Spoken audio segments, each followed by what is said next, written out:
All right, here we are, North South Connection, back with part two Wrestling 2024 year end awards. And we are going to do all the Class A awards. Before I introduce who I'm with, I'm going to run down the Class A awards as we get to them. In order, we're going to go Outstanding Wrestler, Tag Team, Best Promo, Feud of the Year, Match of the Year, Woman Wrestler of the Year, and Men's Wrestler of the Year. Now, I am back with Mike Eller and Mike Rossi again, and we're going to discuss we're all three of us this time. We're going to give our Class A awards. First of all, Rossi, with you, how do you think Class B went? I think it went well. I think that we pretty much agreed for the most part. Like even when we, might not have completely agreed on one thing, I think we understood the other side. So I think it was even I think when we go through these Class A's, I think they're kind of predictable, but that's not always a bad thing, right? No, it's not really a bad thing. Eller, do you think? So, what are there? 7, 8 awards. Do you think we're going to share the sentiment on a lot of them for the most part, with maybe the few exceptions? Yeah, my guess is we're gonna have pretty similar picks. Like, if not, like if one of us doesn't actually have our person as like the number one, like they're gonna be an honorable mention. So I think this is pretty cut and dry. Some awards maybe they don't have like the most knockout, like the biggest, like oh that's a no doubt, but the best of the best is pretty obvious right now this year. Yeah, so it's very interesting. So let's not waste any more time and let's just kind of roll right into it. The Most Outstanding Wrestler Award. Now, this isn't overall package. We look at this as bell to bell in ring wrestler. And I'll start us off, guys, on this one. And I'm going to go with two names that come to mind when I think of this, one from AEW and one from WWE. And the AEW wrestler that I think should win this award and probably will win this award is Will Ospreay. He has probably the best resume across the board in any company for match quality this year. I think he has probably the smoothest wrestler, the most adaptable wrestler in 2024, and the most consistent wrestler in 2024. In my opinion, I think it's not necessarily a no-brainer, but he would be a heavy favorite in my opinion. I would probably put it at like minus 200, minus 250 for him to win this Observer Award, and it's warranted in my opinion. Love AEW, love WWE. I don't think you can deny the year that Will Ospreay had. Danielson, Swerve, the Fletcher matches, Okada, just throughout the up and down the board, unbelievable year with for Ospreay, and he's probably my pick. And if I was just like to do WWE only, it would be Gunther. I think that he finished up his legendary Intercontinental title run. He had fantastic wins, matches, and won King of the Ring, and that transition to his World Heavyweight Championship here in the latter stage of 2024. He's been a champion for pretty much 8 to 9 months throughout the whole year and delivering quality matches up and down the card. So if I were to go WWE only, it's Gunther, but overall to myself, it's Will Ospreay. Rossi, where are you with that? Yeah, I mean, I think it's Ospreay. If we're talking most outstanding to me, I see it as best bell to bell. And I mean, let me run through a list for you real quick. Finley and Moxley in a three-way. Okada, Josh Alexander, Michael Oku, Takeshita, Fletcher multiple times, Claudio a couple times, Roderick Strong, Swerve, MJF, Pac, Darby. You could realistically say all of those are 4.5-star matches or better. And if you go through that list, they're not all the same guy, right? They're all very different types of performers. And Ospreay is kind of the constant. I think we're at the point where Ospreay against anybody, I think you've got like a 3-star floor if he just does 4 minutes and just hits a couple spots, right? Mm-hmm. I think the most impressive thing about Will Ospreay is, like we talked about on the B awards, a lot of people still think of him as a high flyer. He's really not anymore. He's kind of made his style more, in ring, like old Japan, like stiff based. With the selling is just off the charts with what this guy does in the ring. He makes everybody that's in a match with him look like they're having the best match of their career. And just the guy just elicits a crowd reaction during an in-ring match that not many people do. I mean, you could be watching an AEW show with, a very light crowd that's not super hot into everything, but his match they are. And I saw him live once this year. He had a match with Lance Archer. Just sold his ass off for like 20 minutes. Not, one of his best 20 matches of the year, but for that night, it was by far the match of the night. So all in all, I just can't say anything bad about this guy in the ring. No. Whether he's working heel or babyface, it's excellent regardless. And he's getting better by the year. And we were talking about this with the Shingo matches 3-4 years ago. You didn't really think that was possible, but he is. So, yep. And I didn't even mention Danielson when I went through the list, which we'll talk about later. Be a contender for the match of the year for sure. All right, so Eller, 2019, 2022, and 2023, he actually won this award for the Observer. Who do you have for the most outstanding wrestler in 2023? I went with Ospreay as well. I don't think I really need to say more than what you and Mike have already added. I guess one thing I will add is when he was specifically a high flyer, like in 2017, I could not stand him. I thought he was like screaming during his matches, and just it was like the Vader run. Yeah, it's the Vader run, doing everything. Just it was spots for spots, and this guy, all his matches, like Mike said, are different, but they're all really good. They're all really crisp. And you just get invested in him. He just has this power where you just like, you don't even give a shit. Like Mike said, like just like a random Dynamite where you're not paying attention to the show that much. And then this guy comes out and he just pulls out this incredible match. Even like the Brody King one on Collision, like at Hammerstein was just like something I just was going to barely pay attention to. And then I'm just like, holy shit, like I'm like invested in this. Pretty kick out heavy, but really good match. So I do see where you're coming with Gunther, but this is like, in my opinion, a no doubter. Yeah, I agree. It's Ospreay. I was just trying to give a little bit of a parallel, and he kind of popped into my mind. He had a really good match resume on the year, and he was really good out in the year, finishing up in the upper mid card and now in the main event scene, winning a tournament, King of the Ring, call it what it is. But yeah. Outstanding year from both guys, but Ospreay should and probably will win this category, and we seem to all agree. So, all right, Ospreay, your 2024 most outstanding wrestler. All right, tag team of the year. Now this one's interesting, right? So this has been in the past, this has been the Young Bucks award pretty much, or FTRs, or the Lucha Bros. It's been AEW or New Japan heavy the last decade for the most part, right?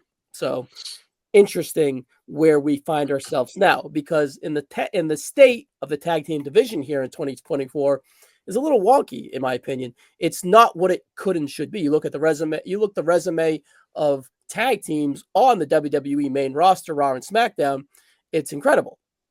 If it's the New Day, if it's now the Usos are back together, DIY, Motor City Machine Guns, Guerrillas of Destiny, and that's just SmackDown. And Raw, right? You have friggin' the Judgment Day, you have the Viking Raiders or whatever they are now, the War Raiders, War Machine, whatever you want to call them, the Viking Express, whatever they are, right?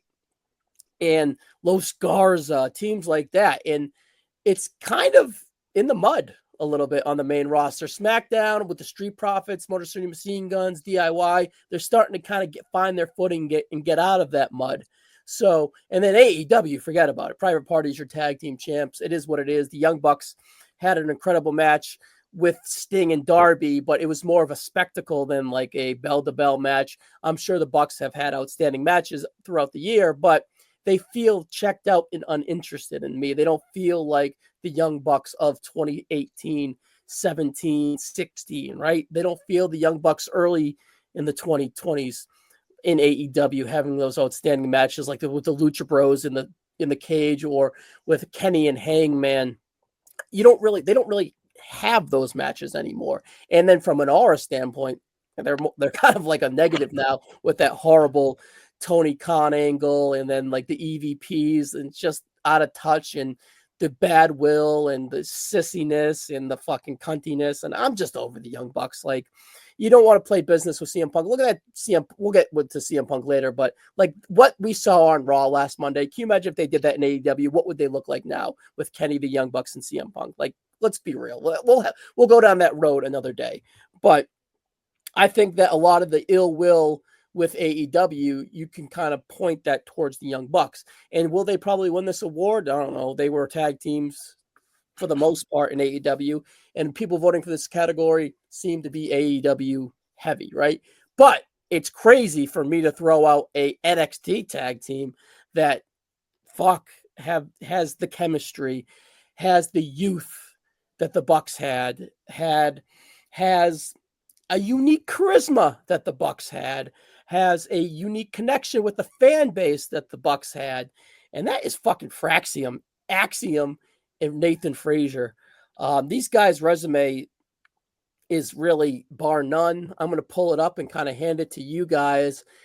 Eller, I'm going to start with you. Am I off base with kind of being like Fraxium, your tag team of the year, going to NXT? Am I out of my mind? No, they're my pick. They were pretty good. I mean, pretty much. I mean, they haven't been bad like their entire run together. They've basically been teaming all year long, so that's like another benefit. Like, they're not just like this team that showed up in June. The other thing that I really like about them is like they've had really good matches with multiple teams. Like, I think the ones that stand out are the ones with Chase U are probably like the holy shit.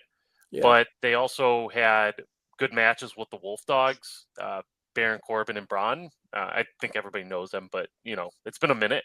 They had like that good party match with the Rascals when they teamed with Javon Evans.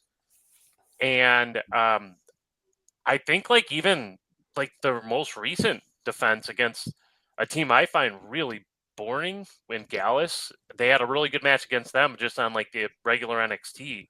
Yeah, I was there live. It was electric. Yeah, I mean, it was great. And again, those are guys who usually put me to sleep. I like Frazier. He's kind of like a bit of, I don't know, he's kind of like a shithead. And then Axiom, I love like his turtlenecks and like his fancy dress and his cool voice and shit like that. It's really good at math. Yeah. They're like, so they're a good team. They're likable. I've been loving the breaking up storyline they haven't broken up yet though. Like, they're just, and they have an actual story and a background to them. You know what I mean? There's some investment, and there's kind of like a yearning for them. People love these guys. Like, it's crazy. All right, let me cut you off. I pulled it up. So I have them with 13 4.5-star matches or higher. 14 3.5-star matches or higher. Real quick, Rossi, let me run it down before I throw to you. Versus the Wolf Dogs, in the Dusty Cup, 4 stars. Versus Idris and Blade, 3 3/4 from February. Versus the No Quarter Catch Crews, Miles and Dempsey, 3.5 from March. Against the Wolf Dogs, after Stand and Deliver in April, 3 3/4. That's where they won the tag team titles. Against Gallows and Anderson, 3 1/4 at Battleground. Against Chase U at Heatwave, 4 1/4. Against MSK at the Great American Bash, 3 3/4. Against Chase U again, Ridge Holland and Andre Chase this time instead of Duke Hudson. I have that at 3 3/4, and again 3 3/4 about a week later. And then I have Cedric and Javon, 3 3/4. I have No Quarter Catch Crew at Deadline at 4 1/4. And then I have the Gallus match that I was at live around the Christmas time at 3 3/4. That is 14 very good to great to outstanding matches on the year. And that's with developmental teams to an extent, right? But if they were on Raw or SmackDown, they may not have the platform to go out there and deliver this match. So it's kind of like they're in a good circumstance. Are we forgetting anyone, Rossi? Am I too down on the Bucks? What's your sentiment with us? So, like, to me, you're right. I always think of this as the Young Bucks award, but the Young Bucks, they might have had their best matches this year in like six mans or like Anarchy in the Arena or, War Games, whatever they call it, Blood and Guts. Those are probably two of their best 3 or 4 matches. I think their best tag match this year was against Fletcher and Ospreay. And then obviously the Sting match was fun.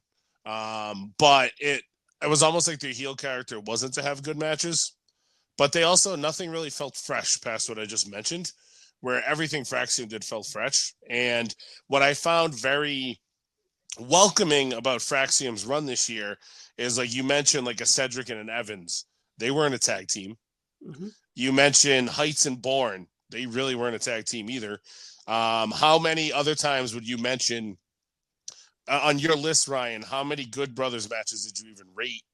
I haven't had a tag team match in a traditional tag team. They've been a few multi or gauntlets, but they haven't been an traditional tag team on my list since before the pandemic. Right. Probably, and then probably the Wolf against the Revival in 18-19, really. Yeah. And then the Wolf Dogs, they were a tag team for a little bit, but it wasn't like a prolonged run. And these guys had great matches with all of them. They're different types of tag teams, and they still find a way to make it work, and they work their style pretty much throughout. And their selling's fantastic. They get the crowd by the balls. I can play up a Bucks resume, but it was one of the weaker Bucks years of the last 10, maybe the weakest. And they have their moments, but I think Fraxium from January to December was the best overall tag team in wrestling.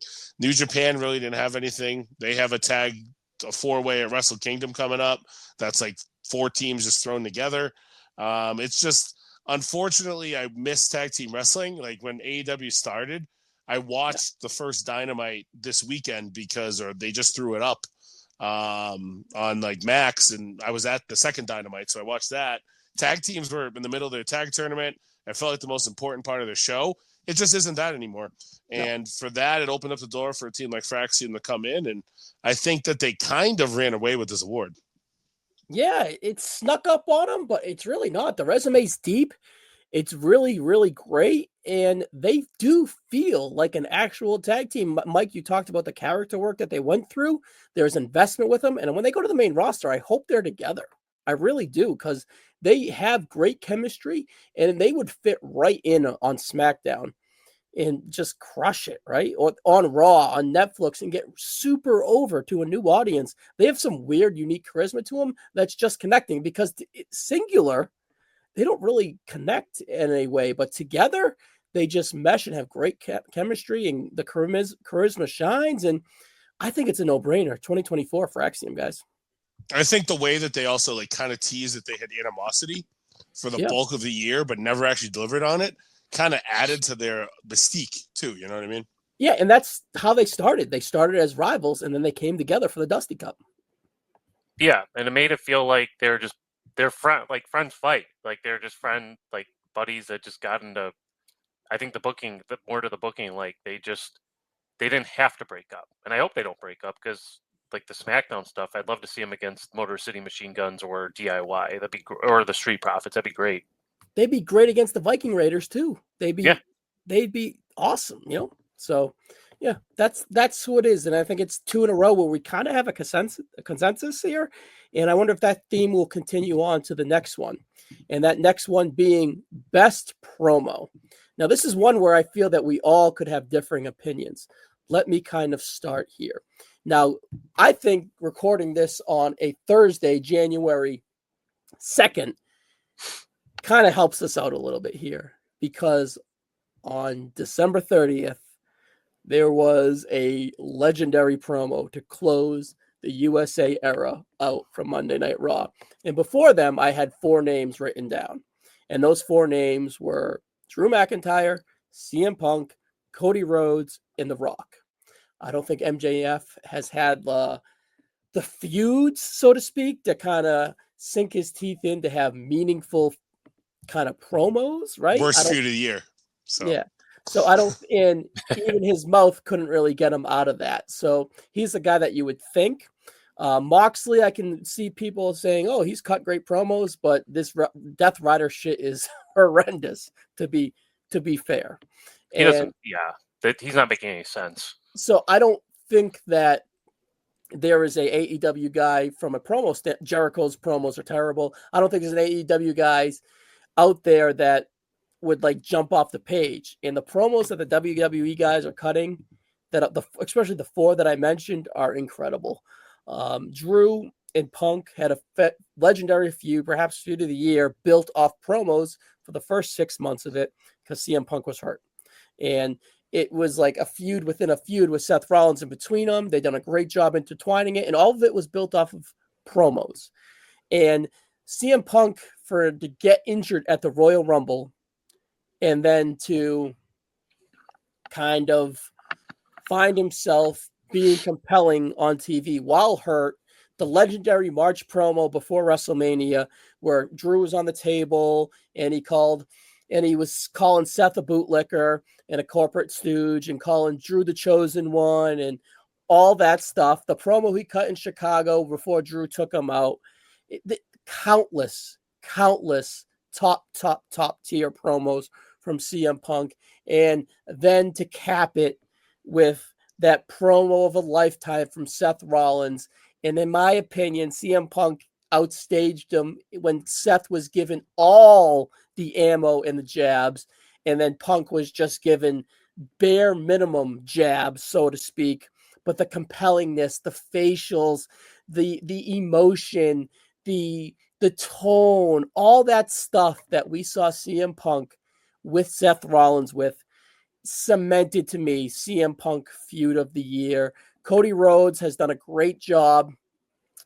I'll bring this up later, right? So there's comparisons. There's Matt Castle to Tom Brady when Tom Brady gets hurt. He does an adequate job of filling in, right? We'll get to that comparison later.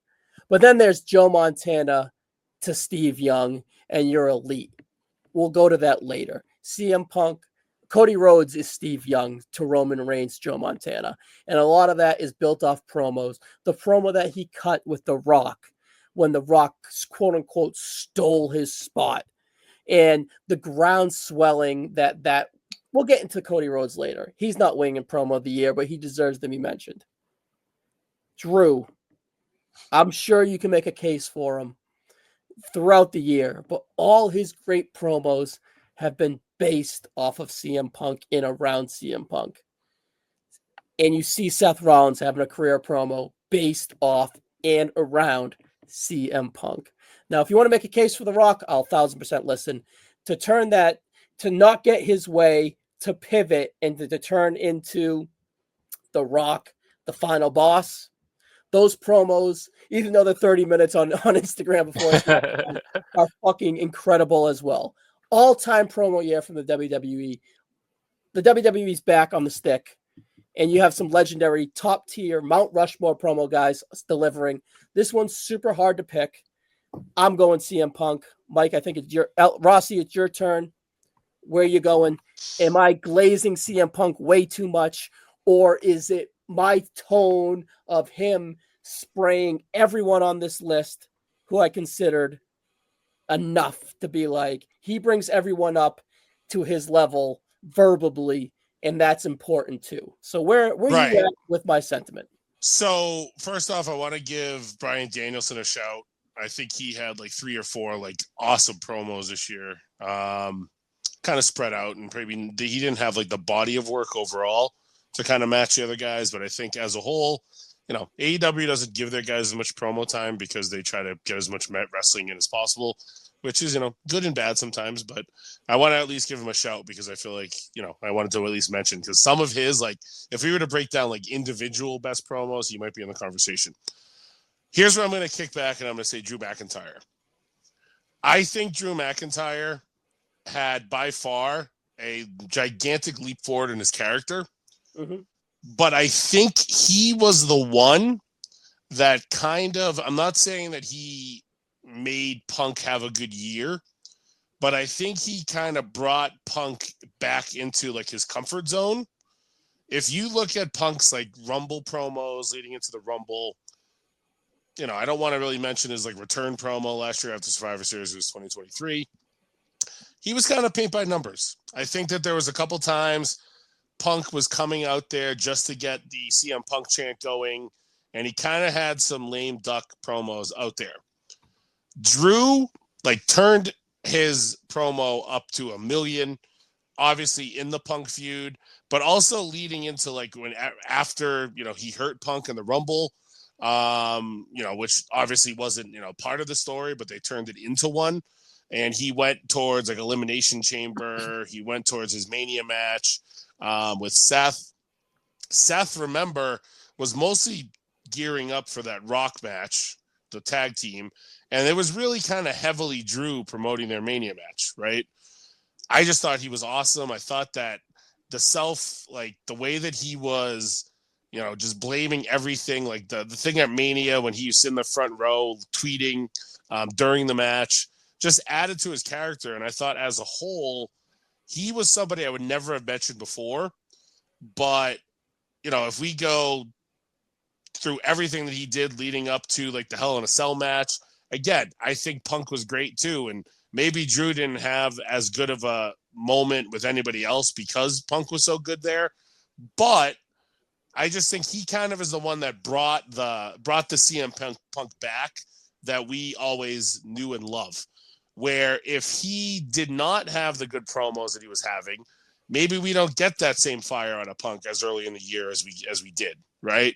So I want to give Drew that shout, and I really kind of like came in this direction for me is I thought about what happened to Raw TV when he was off of it after Hell in a Cell. The show missed him, and he didn't really do a lot of matches on Raw by comparison to his promo time, but it did miss him. And I think that he did a really good job even coming back, getting into the feud with Uso and Sammy kind of towards the end of the year. And he had a good reason to. He explained it well. I just think he has a completely different aura. His promo that he cut, whether it was a shoot or not, and busted open. Did you guys see that one? Yeah. Yeah. That was excellent shit, right? And, maybe I'm just saying this because I don't want to give it to Punk because it's something that he's probably won in the past. But I think if I take the full year body of work, kind of over expectation, I'm going to go to Drew. Yeah, I think they overlap a lot, and even when Drew was having other feuds, Punk would show up, and Punk was the catalyst to this whole new character. Well, let me get wrong. The bloodline in Roman was the catalyst to this Drew character. Punk blew it up. Let's put it that way, right? So now that we find him back to the catalyst with the bloodline, he's not as compelling as he was and said leading into the summer and into Hell in a Cell when Punk was around. I just think Punk's the consistent. I understand the sentiment why, and probably Drew will probably get this because his leap up was so high, but the bar is so high because CM Punk is setting it. When CM Punk is having all-time promos, when he has the all-time promo with the pipe bomb, and he's having promos on that level at a consistent basis and bringing everyone up verbally around him, I'm still sticking to my guns. I'm leaving last Monday night as my cement to go with CM Punk, but I don't think you're wrong going with Drew, and your sentiment's right. But I'm just sticking with Punk. Where you at, Eller? I'm gonna go with Drew. Yeah, I like this was down to the wire. This was probably honestly, I think this is probably the toughest one out of all the A-class awards for me. Yeah. I think that because there's not there like all those guys you listed, there's no wrong answer. No. The Drew promo that got me, and this was like after the Rumble where he's saying like, I'm not a religious man, but I prayed for this to happen, was just freaking incredible and incredible. Kind of gave me like vibes of like CM Punk telling The Rock like your arms are too short to box with God. Just where like he's like, okay, like this guy's he's at a level right now. Oh yeah. And give both guys credit. We've mentioned this, we'll probably talk about it, but like they cut promos on a Taylor Swift friendship bracelet that Punk wore. So credit to both of them there. They got the friendship bracelet over. Yeah. They both did a great job, but I just think, again, I think what Mike said was why I kind of lean towards him just over expectations.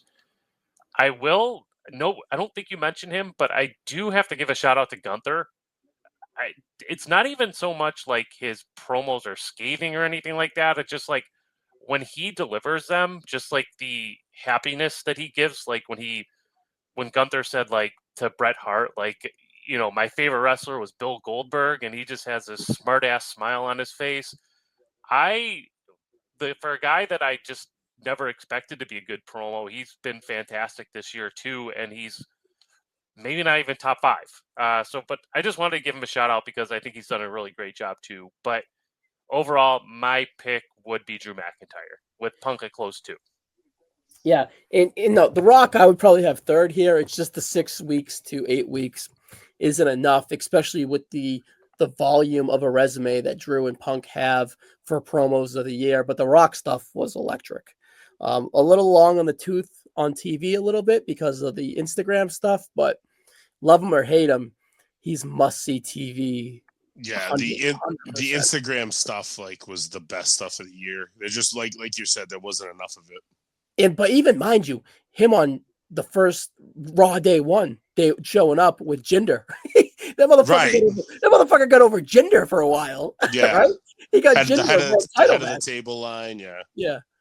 So yeah, it was monumental year for promos on the WWE side, and I would assume that one of these guys on the WWE side would win.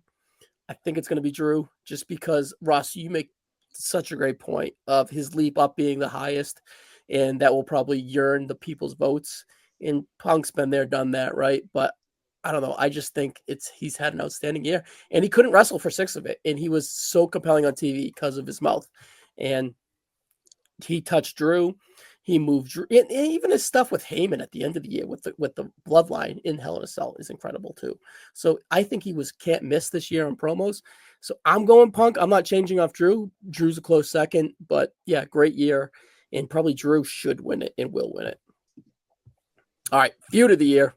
While we're on the subject, Drew McIntyre and CM Punk. Like, this one's easy for me. I think it's hands down. I can't really think of anyone else on that stratosphere. Honestly, this one started all the way in 2023 when Punk returned. Rossi, you mentioned he got hurt in the Rumble inconsequentially, and it shook up Rumble Mania plans. But it kind of shook up in a good way, really. If Punk doesn't get hurt, do they budge off Rock Roman? I don't know, right?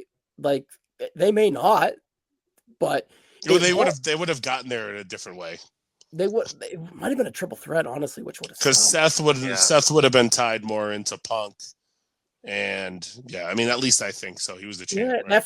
that freed up Punk, which freed up Drew, right? And that put Drew with Seth for the world title, and then that freed up Sammy because Drew and Sammy were going to go, and then that freed up Gunther, and you had that moment there where Sammy defeated Gunther. So Punk getting injured at the Rumble was such a pinball, right, for WrestleMania, but it was kind of a happy coincidence that might have worked in their favor. Yeah, it worked in their favor because leading into day 1 or leading into the Netflix Raw, that CM Punk and Seth Rollins match is going to be incredible based off the promos we just went into. But all that being said, because of that, we were able to get Drew and Punk throughout the whole year. Money in the Bank, Clash at the Castle, WrestleMania, 3 times that CM Punk screwed Drew McIntyre. The character work that you guys talked about in the promos for Drew McIntyre, all that was fueled and propelled him to the top of his game via CM Punk in this feud.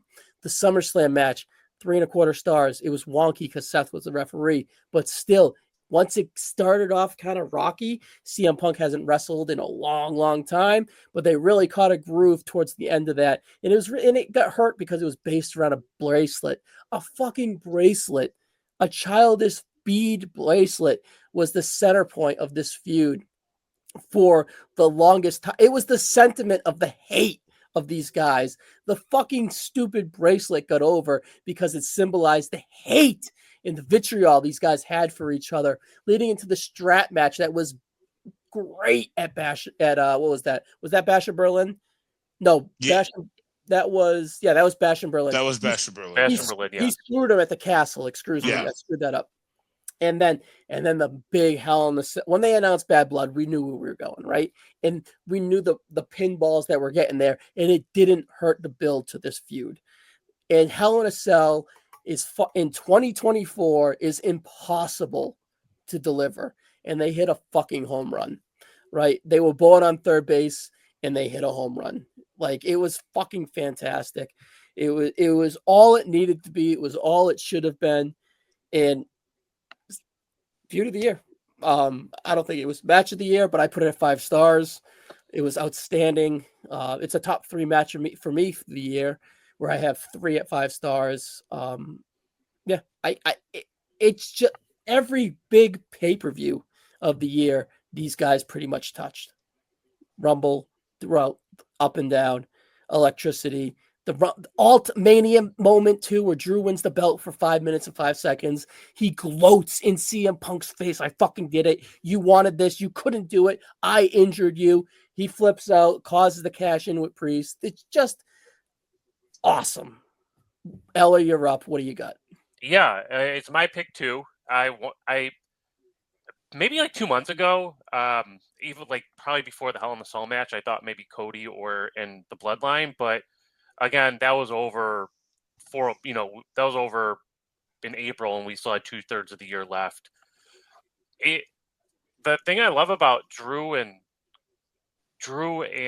Punk is it like could have been a good TV show. Like, these guys could have been television characters on like some HBO show, where they just do such a good job of progressing a story where there's no bullshit, there's no goofiness. Like, the bracelet, again, it's goofy, but it's not, it's serious to them. So they got it over serious. So we are going to treat it as fans seriously. I never really saw like, this is terrible. Maybe a couple knocks on it, but I think people are being too picky. When we get something like this, it's special, in my opinion.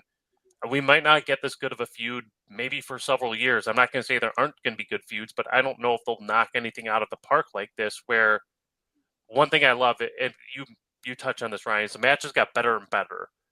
From a okay SummerSlam match, which it was by design, Mike, but yeah. For sure. Yeah. And I love that, because a lot of times they do like this like Cena and Owens, they did like this killer match right out the gate, and then they just kind of went down. I don't have anything else to add, except it was a fun year to be a pro wrestling fan, and this was a strong reason for it. For sure. Rossi, when is a guy injured for 6 months, not available to wrestle, and he's in the feud of the year?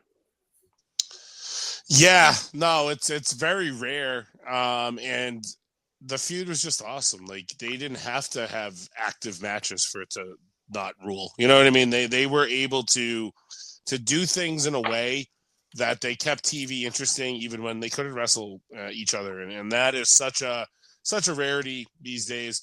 To Eller, to your point with the Cody Bloodline stuff, if the Cody Solo reintegration of Reigns stretch from SummerSlam through Bash in Berlin that they did the tag match?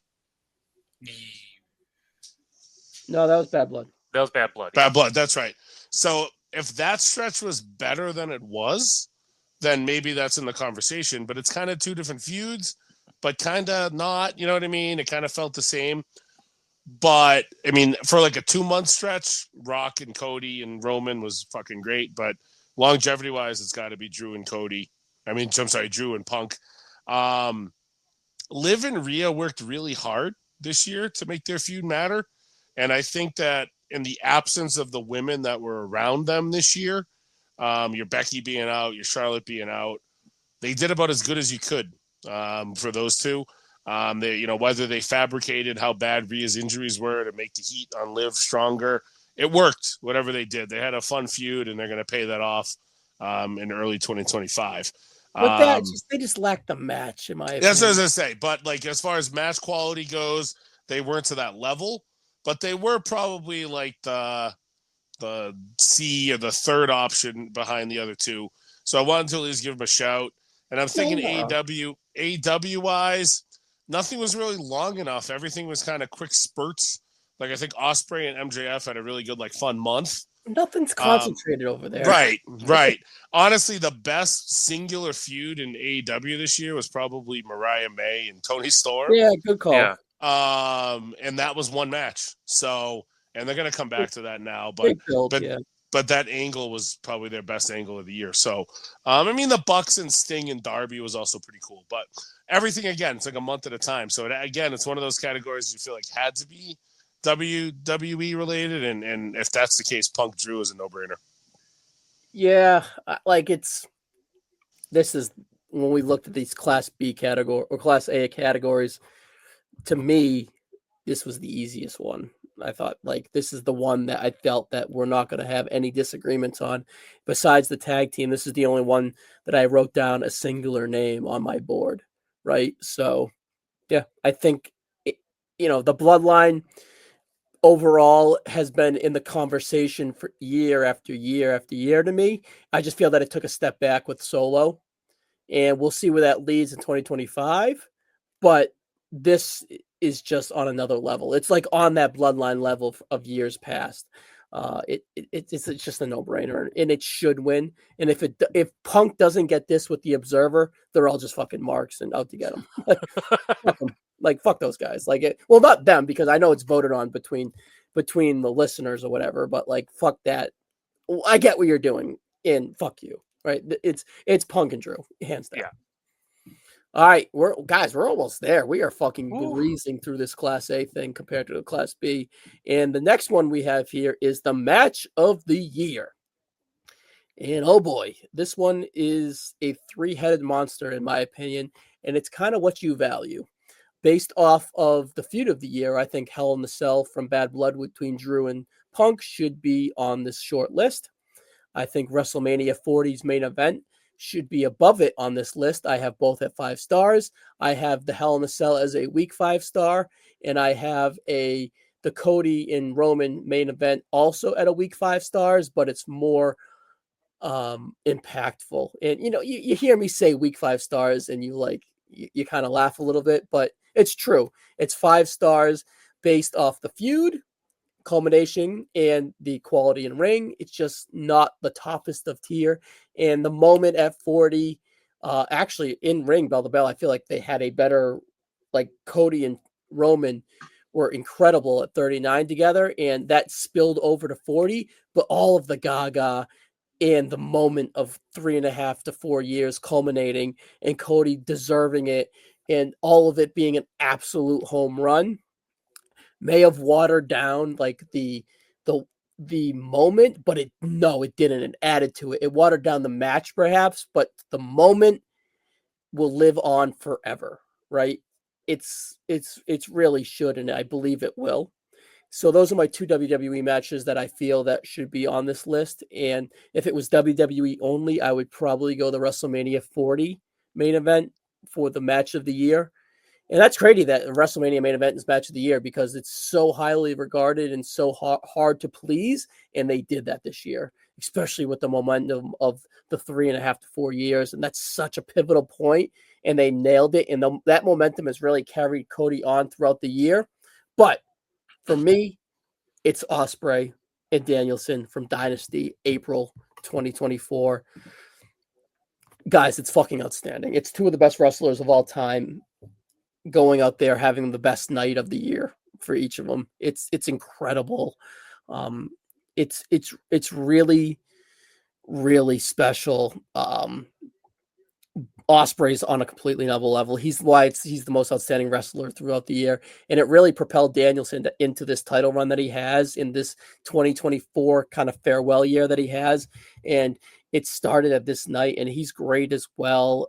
Some of the it's hard for me to remember. I watched the match 2 weeks ago as we prepared for this, but I don't have the notes in front of me. It really is. It's flawless. It's incredible. Some of the moves and transitions are so smooth and complex and hard, but easy to the eye with them too.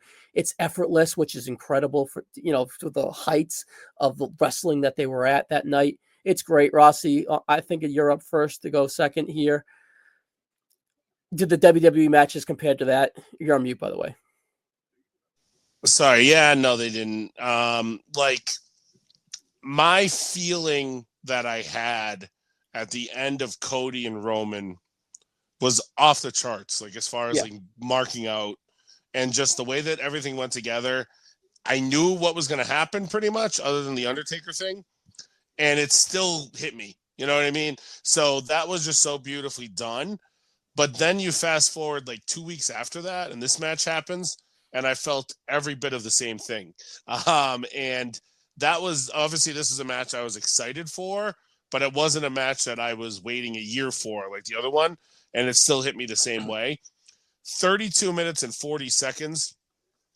And I remember thinking as soon as the match ended, like I should just shut the show off because whatever's going to happen next is going to be flat, right?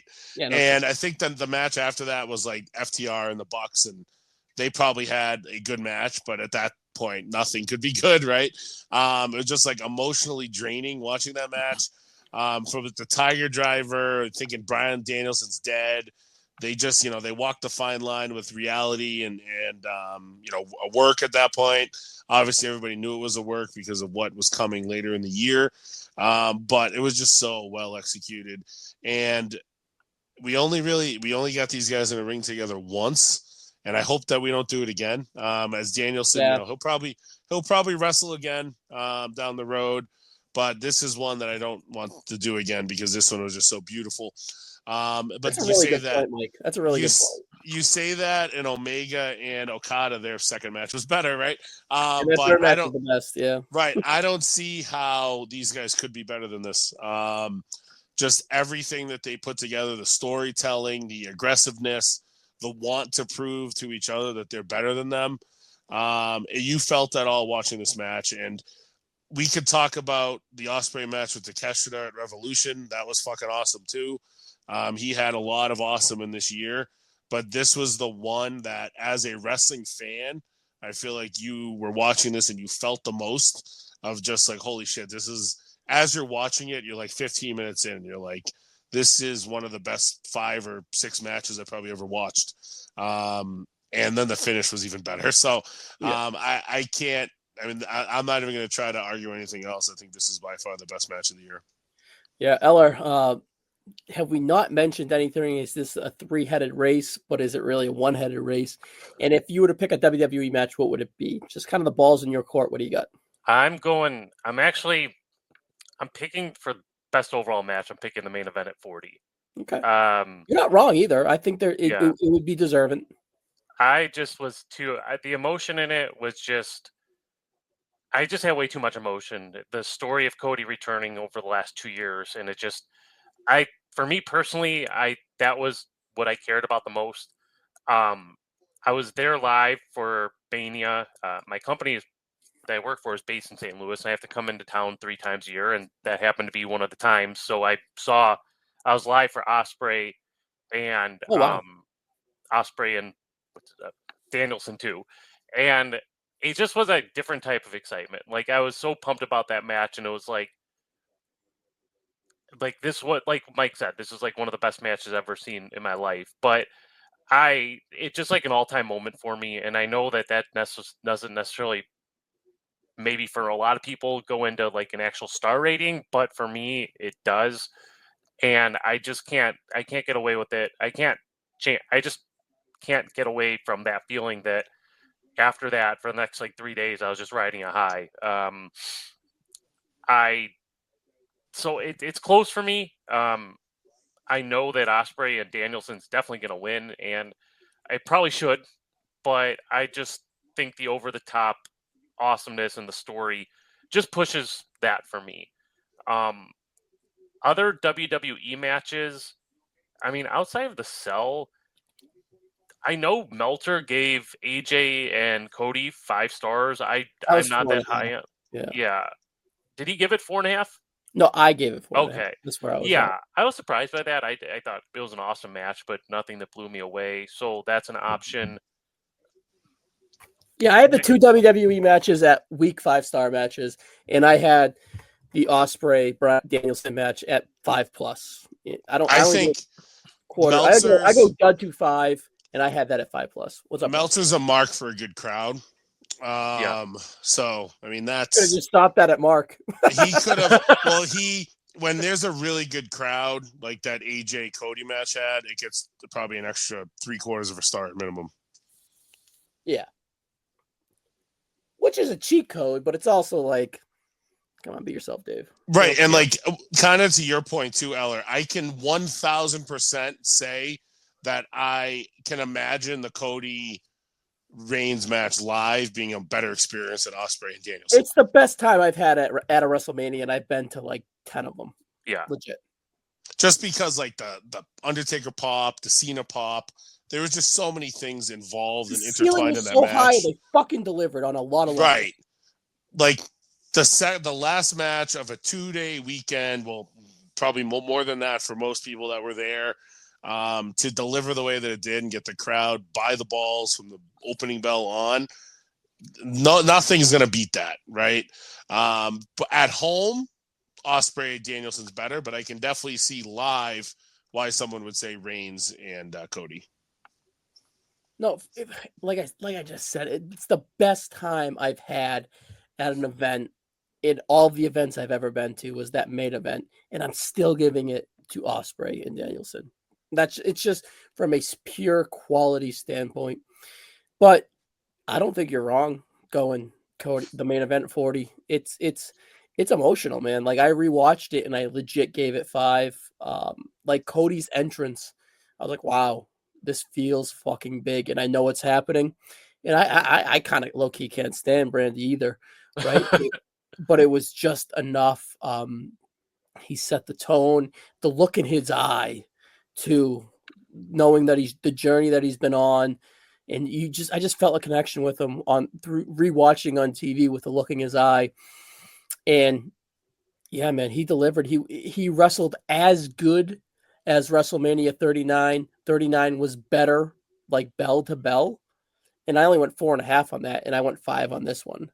Just because that solo finish was just so deflating, like in a way as well. Even though I wanted Roman to win. You know, I wanted Roman to win at 40, but I'm just a mark.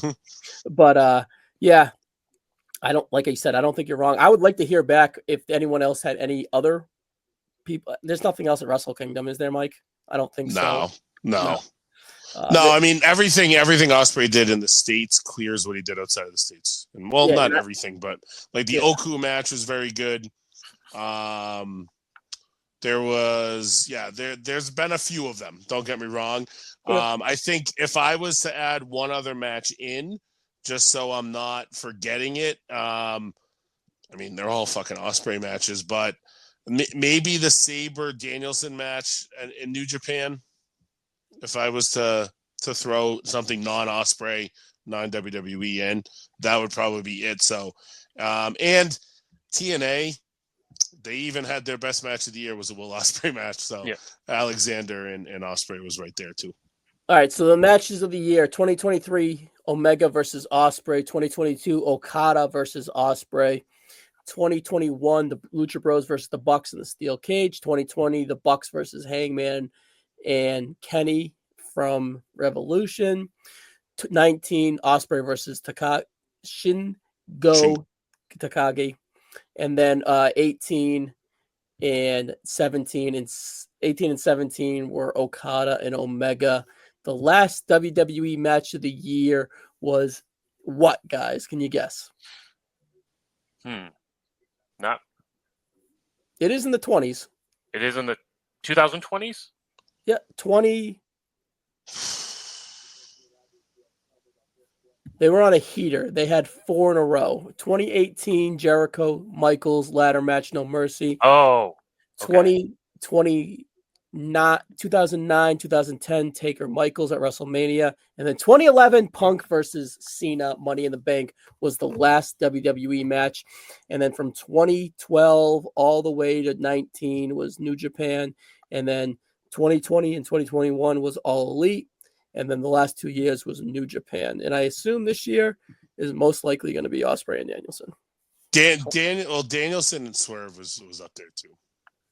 But it didn't have the. I think just the title emotion, but the not levels. But that wasn't on the to right. me. That wasn't on the emotion of Cody and Roman. I think I had more fun watching the Casino Battle Royal on that show than the title match. That thing was awesome. Like Nigel's return, like that was one of my like holy shit moments of the year. And then like holy shit, this match is fun. Christian won, and then it had a shitty ending. Yeah. That was the last That was the last and only AEW pay per view that I bought this year. I was able to legally stream most of them. Yeah, thank you for that, by the way. Yeah, but that's the only one I bought because it was during the day. But when they've been on, I've been able to find means to get around them because I'm not buying them to fall asleep. First of all, I'm an old man, and second of all, I'm not gonna go back and rewatch them because I have too much time on I don't have that much kind of time on my hands, and I have to watch all these like fucking bullshit, fucking women's bullshit and this meaningless Will Hobbs and whatever matches for fucking 20 minutes. And when I want to watch the main event, and it's just tiring. They need to change up the fucking pace, but it seems like they're getting a little bit better. Yeah, I think the last one was only like 3.5, which is better than what they've been doing. Yeah, it's continuous. Like it's like I need a break mentally with this fucking shit. Yeah, I gotta rewatch that, but Osprey Okada on that show is right there too. Yeah, that was fucking for sure. great. No, it was great, dude. He's had a great year. That's why he's our in-ring wrestler of the year. But overall, I'm not getting off Danielson and Osprey. No. That's my match of the year. And Eller's with the WrestleMania 40 main event. So yeah, good stuff. It's really, I like that. I kind of like that the bar was so high on those three, well, really those two, that we had options, but it was just more like, it wasn't a wide spray of option. It was more options for like two different things and how you look at things. So it gives you a good state of the wrestling world in 2024. That Punk and Drew match was so fucking awesome. Yeah. And it really wasn't even a consideration for me. No. Yeah. I only consider it, I think it was more of a feud, but it was a weak 5 stars for me, but I still went 5. All right, we only have 2 left, guys, and we're an hour in. We are fucking cruising. And it is the second to last one is the Woman Wrestler of the Year. And in my opinion, this is the weakest category out of all the A-class ones as kind of finding a winner. I really only have 2 names. The women's division on Raw has been built around Liv Morgan, and her as champion, I couldn't name her best match. Rhea Ripley is the biggest star, but she was injured for most of the year, and she had a really good first quarter or first third of the year. I liked her WrestleMania match with Becky a lot. I thought it was better than the Io and Bayley match for WrestleMania, and the Nia Jax was surprisingly good in Australia Elimination Chamber, and she was the headliner, which was pretty cool. And her at the Rumble, she didn't have a match. She was kind of just there. But I feel like I think she was the Natty match good this year. But anyways, her first quarter or third of the year was tight as champion, but good. But then she got injured and she was gone all the way till SummerSlam-ish.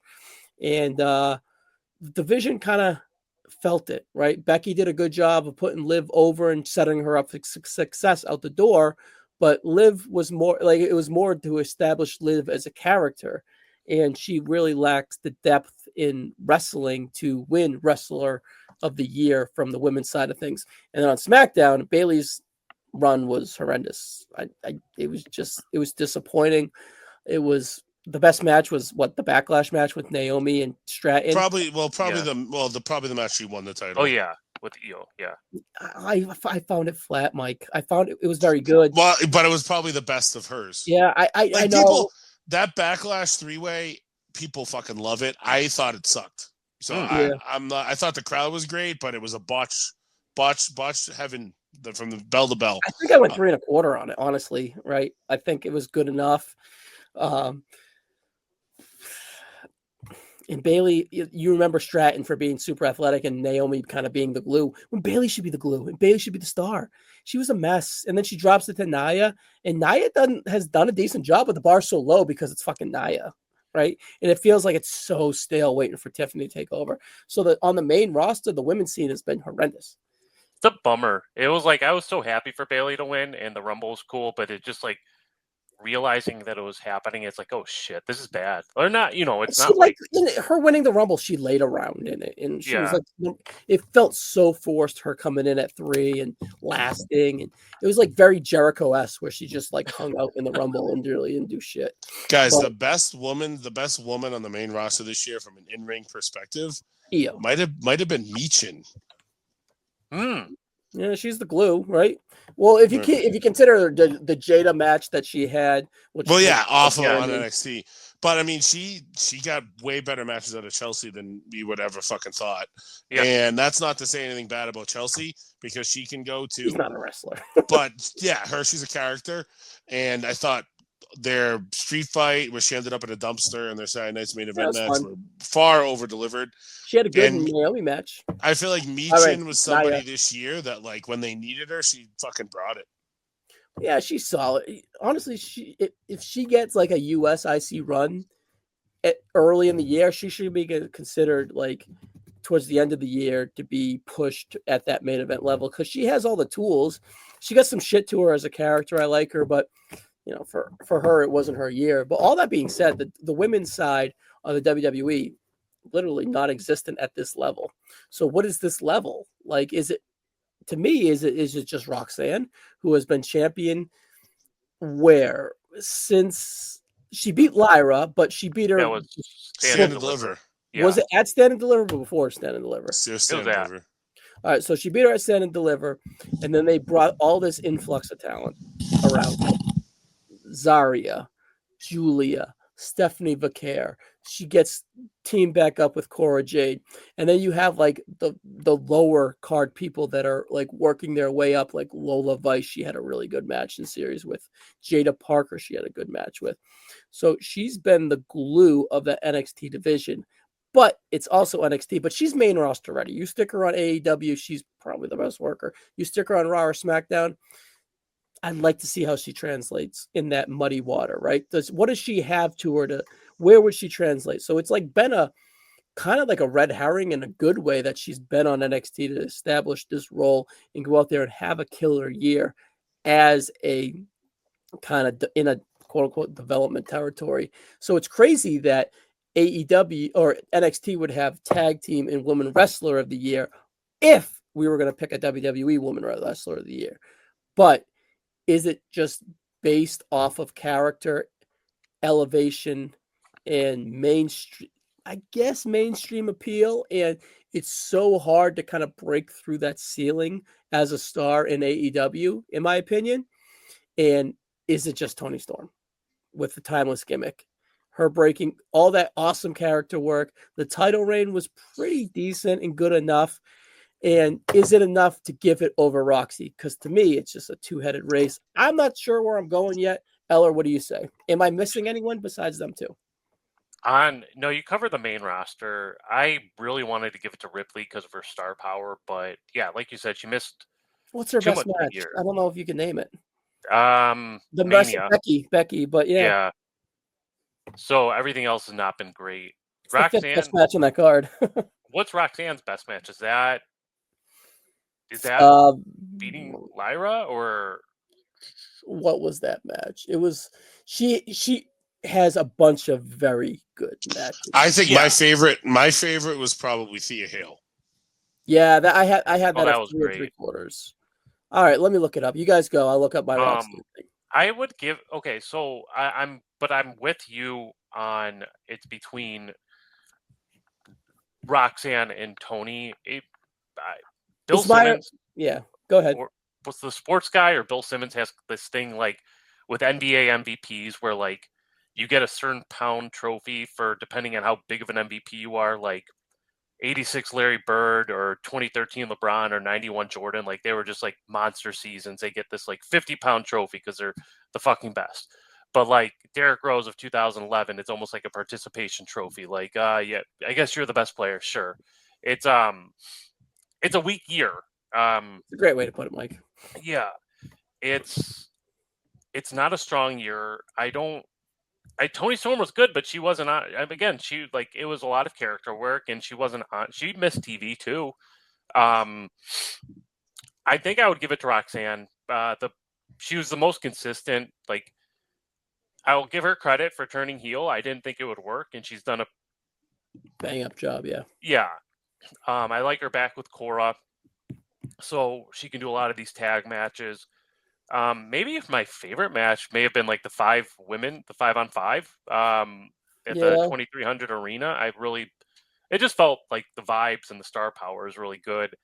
So with that being said, even though I really thought the Storm and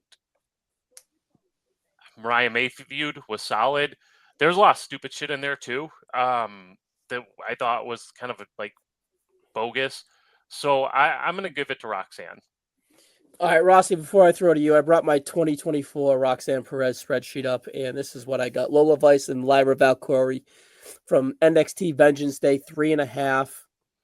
Natty versus Roxanne Perez from NXT, 3.5. And I'm sorry, that first one you mentioned, that was the one when Lola cashed in mid-match, right? Yes. Okay. Yep. Off Good of being match. the breakout thing. And then I had Lyra, Roxanne, and Tatum Paxley from Spring Break-In, 3.5. I had Jordan Grace versus Roxanne Perez from Battleground at 3.25. Roxanne Perez versus Thea Hale is her best match at 3.75 from the Great American Bash. It really is borderline great.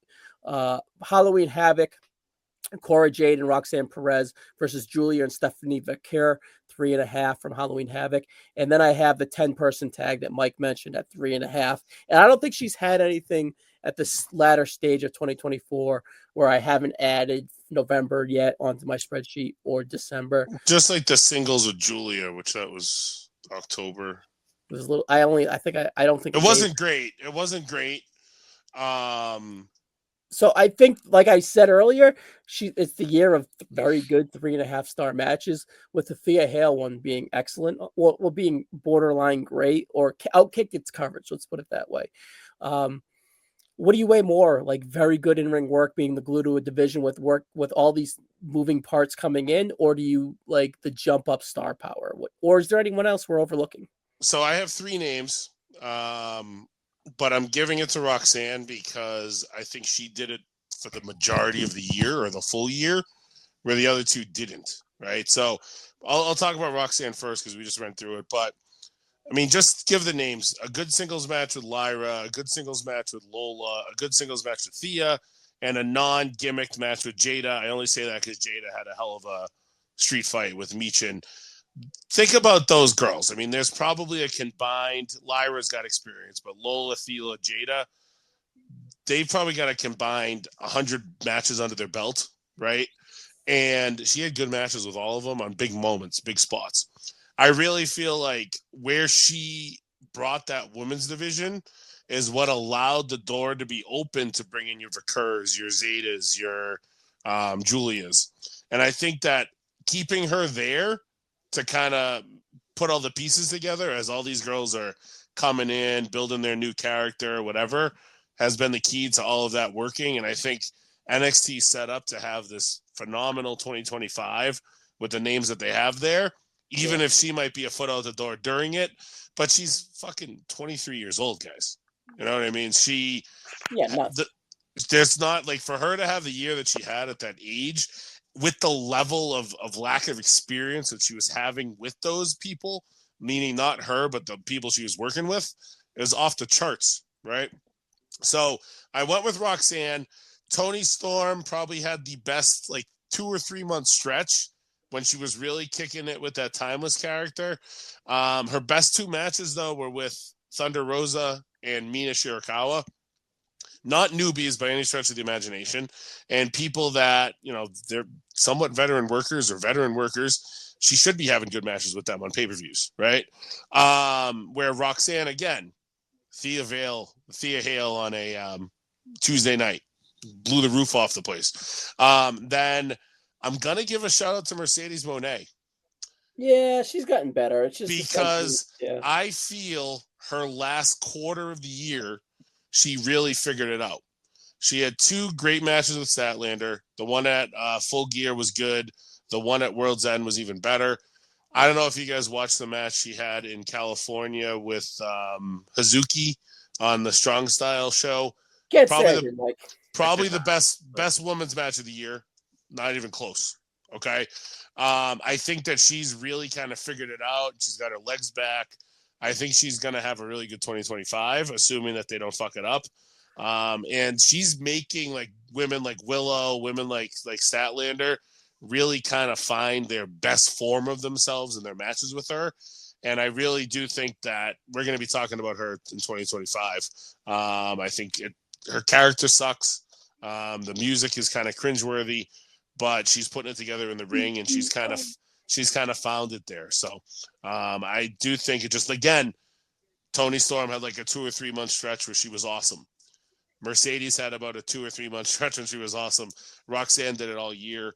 And yeah, if I was to rank the top 10 women's matches of the year, I might have 2 Roxanne matches in there. But it was just the volume of who she was doing it with, how she elevated that division. That was kind of down. They had to bring Becky in to bring it up in 2023, right? Yeah. And then Lyra was kind of falling flat. Although she had a good transition to Raw, she was kind of flat in the NXT run. I got to give it overall to Roxanne. But I think Mercedes became my 1B with how she finished the year. Yeah, you make a good point for Mercedes, but the sentiment of the first half of that run just kind of outweighs or balances the latter stage there. And it's Stat, dude. It's Charlotte to her. Like Stat is close to Charlotte, and that's that base that Sasha can do all her shit off of. She does better with like women of that size. So I can definitely see Willow too. Yeah, because that was a good match. See why that kind of worked out so well. I'm not saying it's Statlander because Charlotte definitely brought it and deserves. Oh no, excuse me. Sasha definitely brought it and deserves the kind of notoriety that you're giving her. But it's the whole of a year, and right. Roxanne is just way more consistent, I think. Right, and actually, even Statlander, she had 3 legit matches this year. Yeah, the 2 her with character Monet. is a fucking mess though. Yeah, the 2 with Monet, and then the one with Willow at All Out. I think that might have been my favorite women's match of the year. Again, I'm biased with both of them, but I just think that the character stuff was wonky, but she had probably her best year in AEW. If she's a free agent, what do you do with her? Like, where do you? She's probably a bigger upside than Jordan Grace, right? Like, what would you do? Yeah, well, if she's a free agent right now, right? And I don't even know if she is. I don't think she is, right? But I'm just saying, she kind of deserved. She would fit in like a glove at the top of that division. Can you imagine her versus Ripley or her versus Charlotte? I think, I think I would take her over Jordan 99 out of 100 times. Yeah. I wouldn't put her in NXT because there's nothing. It would just be there'd be good matches, but why would you do it? Yeah. Yeah. She just has, her presence is much stronger than her character, right? So I would just put her, and she's actually similar to Charlotte. Charlotte's character is terrible, but her presence is outstanding, right? So she's like kind of Charlotte light in all of the ways, just with some shitty tattoos. But anyways, yeah, I think I'm going Roxanne. Toni, I can definitely see I think Toni probably wins, honestly, but I definitely see the sentiment on why she would. But I'm just going to go with the very good quality. And what you said with the Simmons things and the trophy being small, it's just a small year trophy. It's just a trophy with the years. The year is a trophy small, whatever you said, Mike. So yeah, I like that. I like that.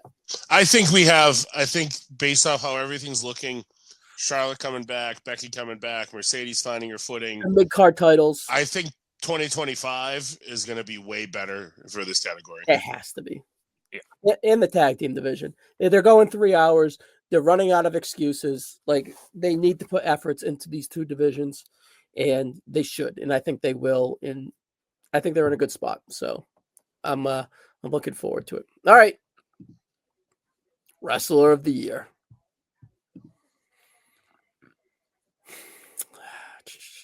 Cody Rhodes. Rossi, to you. I'm going to finish. I'm going Gunther. Okay. No, this is, mind you, before I got all emo and got off of it quick, overall performance, most important.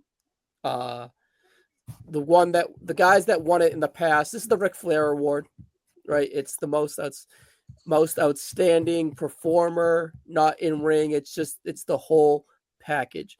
In the previous before that, it's been Ospreay, Moxley, Omega, Moxley, and fucking Jericho, Omega, Okada, AJ Styles being the last one in 2016 for the WWE.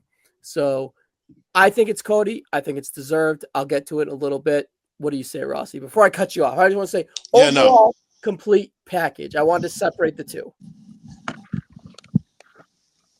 Here's what I'm going to say. I love Cody Rhodes. I think he had an awesome year. I think it kind of disappointed me, though, from the AJ matches on.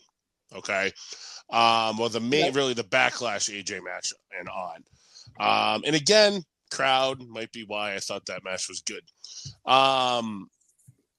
I think he needed The Rock to make that Mania build compelling. I just think that he delivered. I think that he did a really good job.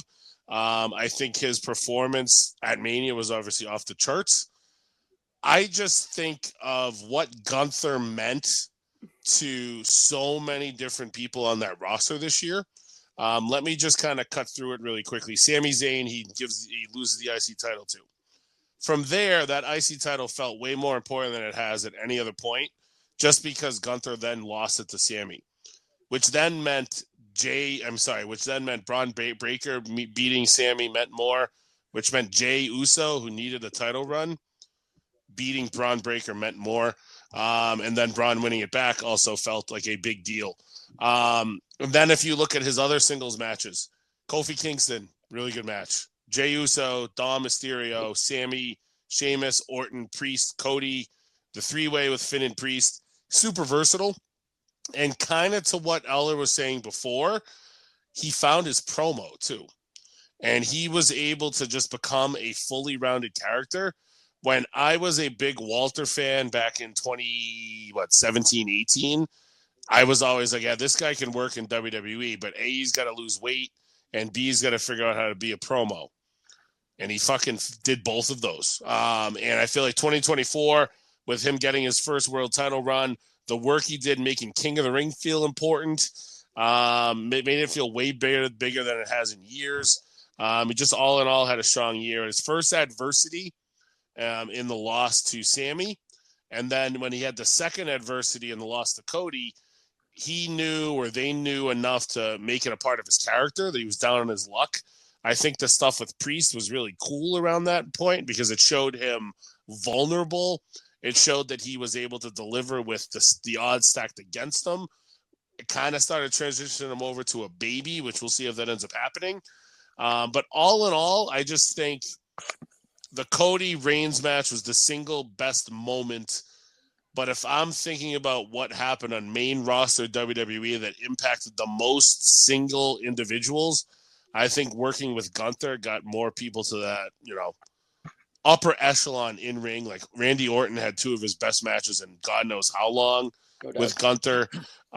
Priest, I think, was character work with Gunther calling him white, like street trash. I feel like that just elevated him as a babyface. And then that title, that IC title feels so important now. And that's on the back of Gunther. And it's made Braun and Jey more compelling TV characters because of it. So all in all, I can't think of and even Finn Balor, I was more invested in Finn at any point this year than that stretch with Gunther at the tail end. So I just think that he has a level that he brings people around him too. And even when Punk called him up for the title, like I was so excited about that potential, and it'll happen hopefully soon. So I'm never gonna poo-poo on what Cody Rhodes did this year, but I just think that his title run was a little flat from summer on. KO helped it, but the solo stuff stunk. That was just, he was kind of used as a catalyst to get the Reigns solo stuff going. And I just felt like it, didn't get me where I wanted it to. I feel you. The bar's just so high coming off Roman. It's hard. And it's funny, Rossi, right? I prefer Gunther over Cody 10 days out of 10. All right, Ella, who do you got before I close it? All right. I'm going Cody Rhodes.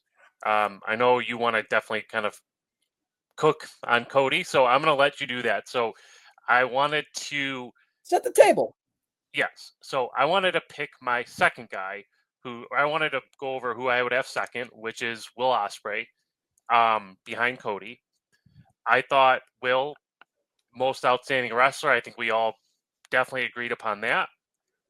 But character-wise, and I know I keep going back to character-wise, he was kind of just like, not terrible, but he just kind of like went with the motions, just kind of floated from feud to feud, great match to great match. And I just didn't like, I remember his matches, but his feuds, I just don't really, they don't hit home that well. So outside of the Fletcher one, which I think is good, but a little too much Don Callis for me, but I understand why he's with Fletcher.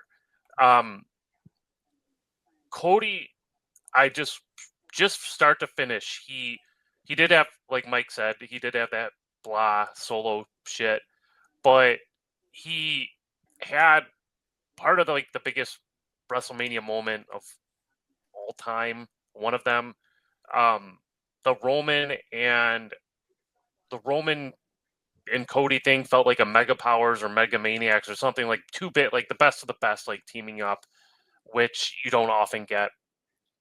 And then to wrap up, this KO feud has just been awesome. I think a lot of it's been on the work of Kevin Owens, so I don't want to give him all the credit. But no, I know I said I would talk more about Ospreay. He's going to win. I think he's probably going to win this award from the Observer. I don't know, man. I don't know. I think you're right, but all right, continue. Sorry. Yeah, no, but you're not ready to cook yet.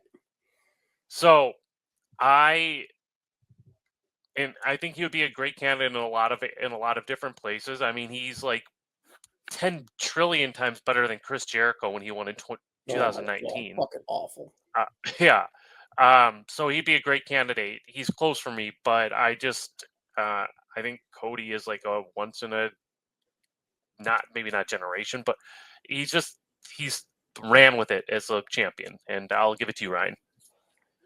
All right. So earlier, first of all, I don't even love Cody Rhodes, but I respect him, right? And it's hard to see where he was at with Stardust 8 years ago, and then to imagine him where he's at now, even to have the downfall of losing at 39, but it was the best thing for him. The Rock, the biggest star in not wrestling, but the world, to come in and take the main event from him. And you forget those February months where you had the groundswell of the Cody Crybabies and what he means to people and the journey and the story and all that stuff and the fan base that he rallied behind him organically. Like, yeah, was it a little manufactured with LaGreca and Conrad that night on Twitter? Yes, it was. Like, Triple H worked The Rock. Let's be real. It was a master class of swinging dicks, but that was all based around Cody and the groundswell and the groundwork that he did to lead into this year. If it's going to New Japan, if it's starting All Elite, if it's leaving, go the list, the journey, Ring of Honor, all the shit that he done, coming back, the moment at WrestleMania 38, the 3-match series with Rollins, getting hurt, winning the Rumble twice, the being at WrestleMania, main eventing it, the downfall, the come up, overcoming Lesnar, being the handpicked guy, but earning it, and then winning it again when he shouldn't have won it. Is Punk going to win it? But no, it's Cody. And it's Cody's year and it's Cody's time, and it was all built to this. And the bar was so goddamn high because of they were building those building blocks to get him to here. And the fucking ceiling was mega high because they're coming off the biggest champion fucking since what? Austin? Since Cena? Like, monumental stuff. 3.5, 4 years of Roman Reigns. Who's going to replace him? Who's going to beat him? Because whoever beats him is fucking made if they play their cards right. And they played their cards right. And to cash it in at 40 was a monumental moment. And it fucking worked. And it was perfect. And it's Eller's match of the year. It's in the consideration for me. It's the moment of the year for sure. It's the moment of the decade so far. And it's been a hot, hot decade.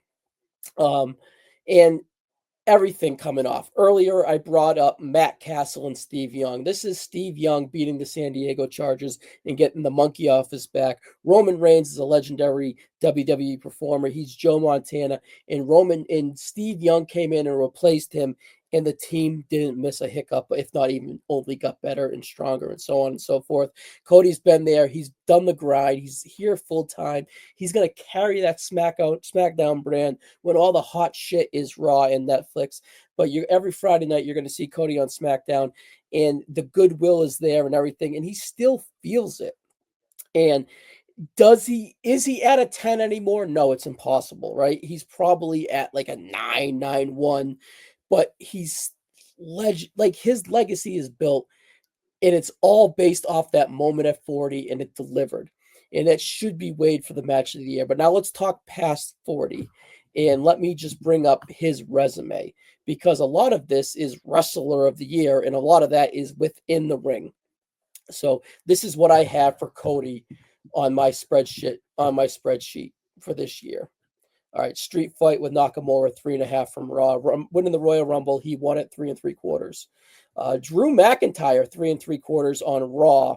WrestleMania 45 stars. SmackDown versus Carmelo Hayes, 3 1/4. AJ Styles Backlash, 4.5. Cody Rhodes versus Logan Paul at Saudi, King and Queen of the Ring, 3 3/4. You forget about that match. In between the Cody's match, Cash at the Castle. Was that I Quit? Yes, I Quit, 4 1/4. That was a really excellent down the stretch, by the way. Team with Kevin Owens versus A-Town Down Under, 3.5 from a SmackDown. Bash in Berlin versus Kevin Owens, 3 3/4. Solo Sikoa on the SmackDown USA debut, 3 3/4 in a steel cage. Bad Blood with Roman Reigns versus Jacob Fatu and Solo Sikoa. I had that at 4 stars, actually. Wow. And then I had Cody Rhodes versus Gunther at Crown Jewel for the Crown Jewel Championship. Almost just as prestigious as WrestleMania 40, the Crown Jewel Championship at 4 1/4 stars. Very similar to the slow-paced Randy Orton match, but I love that they had the callback to the Bret and Piper, to the Bret and Austin match. It was just beautifully done. And then KO at Saturday Night's Main Event, 3.5 stars. So that's Cody Rhodes' resume from an in-ring standpoint. A plethora of 4-star matches, which is kind of hard to get within the WWE. Not of late in a way, honestly, but because the bar's been so high. But the bar's been so high, and he's maintained that bar from a main event in-ring standpoint. Do I see why people would say it's a disappointment? I slightly see it, but I think it's an overreaction. Where in the metrics do you see that he is declining? Exactly. The merch is there, the YouTube's there, the numbers are there, the PLE's there. Do you think that Endeavor would put their foot down and say, what are we doing? But if things were really going wrong? No. Oh, absolutely. Absolutely. And to that point is why Ospreay to me was never even a conversation here. Yeah. Because I think of wrestler, kind of like I think of promoter versus booker. Yeah. Business. If you take Will Ospreay off Dynamite, I don't know that their ratings Ospreay on Dynamite, it's been cut in half. Let's be real. Right. But that's what I mean. If they do 600,000 viewers on an average, they do that with or without Will Ospreay. Yeah. So question for you, if Cody Rhodes showed up on Dynamite Wednesday night, would they do 1 million? If it was advertised, they would push 1.5, I think. Yeah. Yeah. Enough said. And they're at the Max thing is going to throw it all off. But yeah, they're losing to NXT now. I think it's not even close, I don't think, right? No. Yeah, I understand that NXT is on the CW but it's like the worst broadcast. No one, of all time. watches the CW. Yeah. Well, it's sorry, go ahead. No, I was just going to say they're losing. Cable's obviously going down, but their ratings are going down at a higher rate than cable is right now. Yeah, exactly. So, but just to kind of finish that up, I don't even, if I had to pick an AEW person, I probably wouldn't even pick Ospreay. I probably would pick Swerve. And that's just because of how, I don't know, I feel he kind of stabilized their show for a while. Yeah. And was more of a weekly character where Ospreay was their pay-per-view guy, But will those AEW votes, because let's be real, it's like Democrats and Republicans. Yeah. Will those AEW votes cross the line and understand and acknowledge that Cody Rhodes has owned this and earned this and deserves this? And will they cross the company lines and vote for the red brand or the blue brand or whatever they look at? I think the AEW voters would cross the line, but not to vote for Cody Rhodes. I think I'm not saying it's right, yeah. but that's how I can see someone that's your staunch AEW supporter. There's going to be people that just won't pick Cody. This is because the top of the guy for the WWE is your quarterback. This is the 49ers in the mid-90s going from Joe Montana, Roman Reigns, to Steve Young, Cody Rhodes, and you have 2 Hall of Famers, and you don't miss a beat. That's my parallel. That's my comparison. And I think, and I'm not even a Cody guy, I think without a doubt 2024 is his year. Everything was built towards this year, and everything, for the most part, has delivered this year. I can understand if you agree that he's a little corny. That's him to his core. He's corny. That corniness got him over. That's kind of his charm. Yeah. Exactly. That's what got him over and kept him over. I get, like, I really truly do get the negative sentiment, but I think it's an over exaggeration if you were to call it like a horrible run or whatever. Like, I just gave you the matches. They're all like 4 stars, a handful of them. The promos, he's on the bottom of our promo guys, but he's in the conversation. The star power, the draw, the moments, the everything, even the kayfabe, 2-time King of the Ring, Crown Jewel champion. Say less. It's Cody Rhodes. I don't. The resume is strong enough. I think. Let me go up this list. Did he have a better 2023 than Will Ospreay? Yup. Better 2022 than Jon Moxley. Shut the fuck up. Better 2021 than Omega. I guess 2020 Moxley. I don't know. Probably pandemic. Sure. Fuck off. 2019 Jericho. 18 Omega. In like Okada, that area.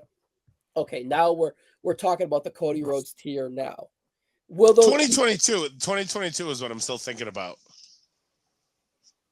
Moxley, like, come on, what are we doing? That's what I was Reigns. I would have picked Reigns that year. Absolutely. But yeah. How did Roman? That's what I'm saying. How did Roman Reigns not win any of those years? What are we doing? That's why I'm bracing myself for something wacky. I think Ospreay might win both. He won both last year, but and he did have a better year this year than last year. Absolutely, most outstanding wrestler though. I agree, completely agree. All the metrics that I laid out, I fucking rambled for 5 to 10 minutes about it. And again, I'm not even a Cody Rhodes guy, but I fucking respect what he's done. It's historical. It will mean something in 5 to 10 years. I agree. I mean, no arguments from me. Yeah. So I'd put this out there to anyone. He's got my vote. I got his back. If you want to give us discussion otherwise, I'm here for it. Come on, we'll have it. But in 5 years, Cody Rhodes 2024 will mean more than anyone the last 5 to 6 years, or anyone in 2024, in my opinion. Is what it is. I think this is a slam dunk. And again, I'm not even a Cody guy. I hear you. I'm not. I honestly, part of why I went Gunther is I figured you would take Cody. I think his best roads are against him. And Gunther versus Ospreay is an interesting opinion, but I just don't think. I think Cody is just a tier above it.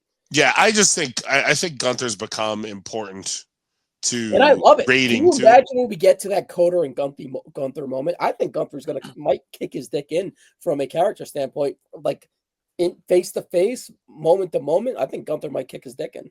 Yeah, I just think Gunther just put it all together this year. So I feel like we might look back at 2024. I mean, not as fondly on Gunther as we do Cody, but I do think we think of that. Votes, I think it's a Gunther year too. You know, I think he'll get third because I don't think there's anyone besides Ospreay. Well, I'm wondering if the AEW fan will vote Gunther over Cody. I don't know. That's a tough one. I mean, I think that's your top 3 in observer voting one way or the other. Well, actually, maybe Swerve jumps in too. Yeah. He might be outlast Gunther because they're Mox.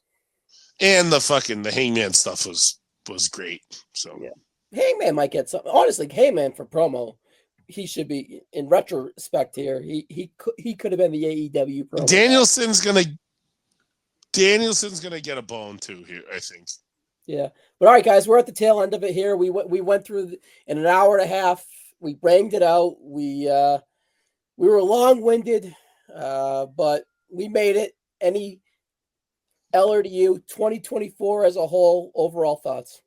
Thought it was a great year. Best somehow. WWE was just what's Triple H? If you're living under a rock, in case you're living under a rock, WWE's on fire.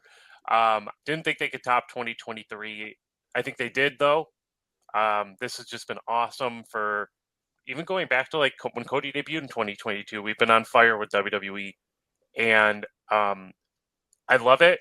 I have not. I just think this is the coolest time to be a fan in a long, long time. AEW hasn't had as good of a year, but this is not, in my opinion, like Vince Russo WCW or anything like that. There's stuff that annoys the shit out of me, but they have a pretty good, they have enough good stuff that I'm entertained. Yeah, well, we never even talked. Yeah, Ella, when we used to do the shows in 2021 a lot, right? In 2022 even, Yeah. I was always sticking up for the WWE because I felt that they were building and they were building. And I thought AEW was creating bad habits. And I think that's kind of flourished to where we're at now. Mhm. Those bad habits are like praised upon and not learned upon. And those WWE habits that they were building when we started doing this stuff in 2021 has like blossomed and they're Yes. bulletproof. Rossi, to you, before I throw to you on 2024, the next draft coming out is WWF years. And I drafted 2024 in November, but it's coming out. I saved it to the end of, like, it's coming out this weekend, right? So I drafted 2024 when there was 2 months left. So that's Wow. how high I was on 2024. I think it's a great year. I think it's going to be. It had its moments. It had its feuds. It had its work rate. It had its promos, characters. It just lacked tag team and women. But I think that they've been building steam the last few months to have a good 2025 for those categories. And going back to 3 hours will be good for those divisions, right? Where it will hurt others. So, Rossi, 2024 in a nutshell, close us out. 2024 was an awesome year. I do think for every step forward that WWE made, AEW took a equivalent step backwards.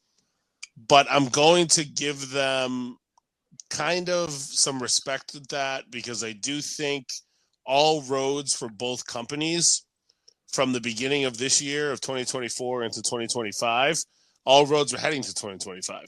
Yep. On January 1st, you can open up Max now and watch Dynamite that was on this past Wednesday. You can watch every Dynamite from 2019. You can watch every pay-per-view from 2024. That's a win, right? Because I feel like there's stuff I want to go back and watch, and it's going to give more people an opportunity to get an eye on the product because a lot of people have a Max subscription. So I think AEW kind of knows that they need to slightly reset a little bit around that. And I do expect them to, I don't know, they just got a big money deal, so I hate to say turn it around, but let's say that they have to turn it around a little bit and just kind of, they have to develop their storytelling more. And make we should be able to think about a AEW feud as feud of the year next year because it lasts more than a month. Like that's what I hope for. And then WWE, if you're watching this or listening to this, whatever, and you're not understanding how big this Netflix move is to every aspect of WWE and wrestling in general, you're under a rock because there's millions and millions of people that don't consume wrestling now that are going to be scrolling through Netflix on a Monday and being like, oh, wait, what the hell is this? And if they check out that first one with how loaded it's going to be, there's going to be a lot of people that come back the next week, right? So in retrospect, to put a claim on that, how pivotal was Fox and Peacock? Netflix is going to be time to continue. Right. NXT is going on the road more. They've taped 3 weeks of TV over the last 2 months. Great. When I went to the Low shows, it was great. Impact, they're doing arenas now. They have tickets on sale for UBS Arena in New York on Long Island in July, and they put it on sale early.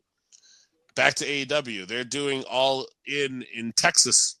It's not going to draw like Wembley did, but it's still a big test for them. And they're going to do Omega and Okada there, guys. So it's going to do well. Don't even get me going on Vegas WrestleMania. I mean, what do we have going into the start of the year? We've got a stadium show at the Rumble. We've got a stadium show for Elimination Chamber. We've got 2 stadium shows for Mania. There's going to be 2 stadium shows for SummerSlam. Money in the Bank's probably going to end up in a stadium. You're probably going to... That's the 2-day one that drives me nuts. Right. You're probably going to see more new countries getting shows. All they need to do is figure out one new one to be like France, and they're going to be in a fucking great spot. Mexico City might get a PLE. This WWE mountain is just going to keep growing. And, you know, you got Cena on his last run. I know that John Cena is disappointed with his last few matches. Everybody on the internet he knows that they weren't great. He's coming back. He's committing to a full year. 2025 is going to be a John Cena year. Interesting. Yeah. And there's, you know, Roman Reigns should be around more. The Rock will be back a little bit. Even if he doesn't work Mania, he's going to be involved. Becky Lynch is coming back. Charlotte's coming back. There's so much good shit to look forward to, guys. Penta, how's that going to work on the move to WWE? When will his brother be able to come over? And that'll heat up that division even more. What NXT call-ups will we have? I could go all day. 2025 is already set up to be better than 2024. And that's not to say 2024 was bad. I just think we're at a point with wrestling where it's so hot. It's got so many opportunities to grow even bigger. Both of these companies know it. Both of these companies are going to be easier to consume, easier to find than ever. I think we're in for a really good 2025. And 2024 also ruled. All right, guys. Great shit. I think we did 2024 justice. I'm very curious how these Observer Awards will shake out. What usually come, Mike, it's February-ish, right? These come out as voted upon. Yeah. All right. Maybe even March. Maybe even March. So, all right. Well, that's it, guys. And I'm looking forward to 2025. Look out for the draft coming up. And so on and so forth. So, Mikey, thank you for coming on and joining. It was fun as always. Rossi, I'm going to bed, guys. So see you on the next one. Thank you. Later, guys.